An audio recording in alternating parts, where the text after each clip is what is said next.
looking at New Birth, the growth of this ministry and the expansion of it in various different cultures and communities.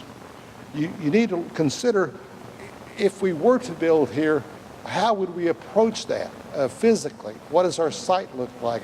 All these various things. And then ultimately, an architect, a good architect, would be brought in to really assess your property. But in the meantime, does it make sense to build here? Should we relocate? Can we relocate? Those are options to look at. But then you must also, as has been said earlier by Frank, you must consider the cost. Initially, as we look at something, if we have a church of 200 people and we have a $2 million dream, maybe we better go back to sleep for a while, because that may be something we want to really ponder. So, and that is really the first step. The first step, even before the consultants arrive, is to bathe what you're doing in prayer. Search the scriptures, search the heart of God to make certain that the direction that you're going in or believe that you're being led to go in is of God, is from God, because then He'll supply. And after you consider the cost of doing it, you got to look at your resources. Okay, Lord, here we are. We've got $150 in the bank, and we really want to start this building program. So how do we start that process? Well, before we go to that process, Dan, I want to get back to Frank, as he was mentioning those first steps. Now, are there anything else we need to understand within that structure of the first steps? Well, fundamentally, our company, we call it project conceptualization. And that is a quick way to get from point A to point B of decision making and determining the feasibility of your project without spending a ton of money. And the first thing you do is you obviously have to understand the vision. Don and Dan both talked about understanding the vision. What is it that why do we even need to build?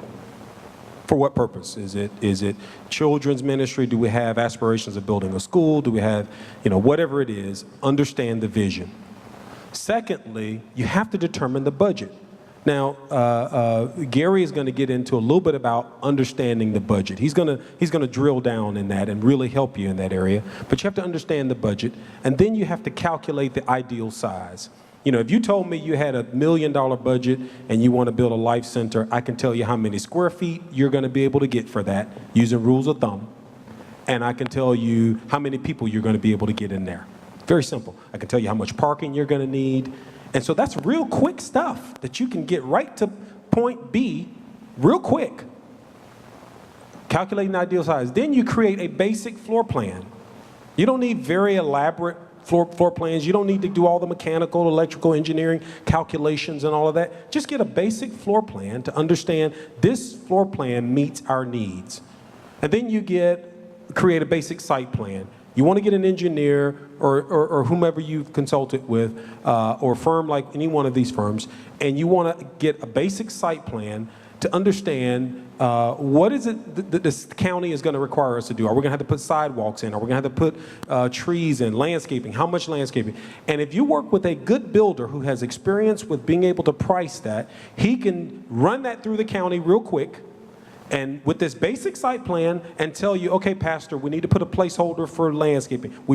This county is probably going to make us put a turn lane in, so we need to put some of the money in the budget for that. And so you'd be able to develop a budget based around those items as well. And then you create a basic elevation of what this is going to look like. And from those 5 things, you can determine the feasibility, whether we move forward or whether we back up and do something different, or whether we do move forward, but maybe it's not 2 years from now, maybe it's 5 years, or maybe it's a 10-year vision. Whatever that is, you can at least be able to communicate it and articulate it to your people, and without vision, people perish. But when you put that vision out in front of your people, it is going to literally bring them energy. But you don't want to put cast a vision that is not going to take place. They said hope deferred makes a heart sick.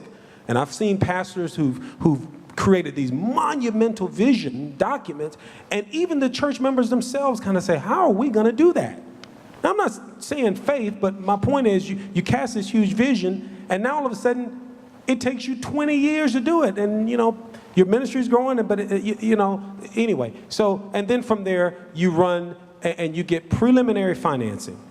Now, what we do is we'll take just those basic elements, the budget, basic floor plan, site plan, your financials, and we can send it to our lender. You can go on our website, you can get a kind of pre-qualifying, put your information in there, and it'll basically tell you, theoretically, what you could qualify for. Now, if what you qualify for and what the budget is going to take, if they equal each other, now you can draw the line in the sand, and now you can be ready to move forward to the next phase. And so today, there are about basically 4 things that we're addressing. One is the 4 elements are programming and conceptualization. That's what we just talked about, where you understand your budget, understand your vision, understand your space needs. Then you get into financing, and I don't like to use the word fundraising, but it's, you know, it's really capital campaign. Where you're raising the dollars, like the offering that Moses took, and those kind of things. And then you have design and engineering, and then construction. So those are the basic things that we're talking about today. Now, we had touched on a little bit about programming, and Dan, you were mentioning something about programming. Can you just give us some clarity? What does programming actually mean? Programming is really taking the church's vision. As a matter of fact, we even call it visioneering, engineering that vision, to make that vision something that can be translated into an objective or a goal. So the programming process has to do with understanding what our needs are, what our capabilities are, and what our objectives are. So that is a basic summary of programming. Now, there's some changing dynamics in the church, and we're trying to understand what's going on, aging congregations, alternative sources of revenue. Can you give us a little insight on that? Glad to, Tim. The truth of the matter is that what we're experiencing in the economy today and in our churches today is a little stressful for most of us. I've been working with churches for 28 years. I started as the administrator of First Baptist Atlanta, and over the years have had the opportunity to work with great churches in many, many places. But there's some changing things going on in the church, and changing things going on in our economy. Today, with the realization of where we are, the economic capabilities of the church, I'm getting calls everywhere that would underscore the problems that 18 to 22% reductions in giving over the last 3 years is not unusual. Churches are under great stress. How many people here believe that that surprises God? That's right. Our Lord knows, and our Lord knew what would happen.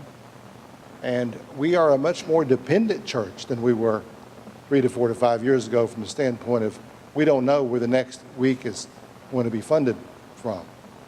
So we, in our industry of trying to help churches, have been looking everywhere and working to find alternative revenue sources that would meet our funding shortfalls. We have a church that for years and years has been supported by old people. 80% of the giving in the church is from people who are above the age of 60 years of age, collectively through the country. Now, we have churches that are different than that, Tim, but most churches across the country, that's what you're seeing. Well, we also see the church getting older every year, 0.7 of a year every year, meaning that in 10 years, your church's average age is up by 7 years. This has been going on for a long time, and we've seen it coming, but we've got to adjust. We've got to find alternative revenue sources because our giving base is dwindling. Therefore, our organization, over several years of study and work, has been working toward a senior living community on the church campus program, where we have 4 of those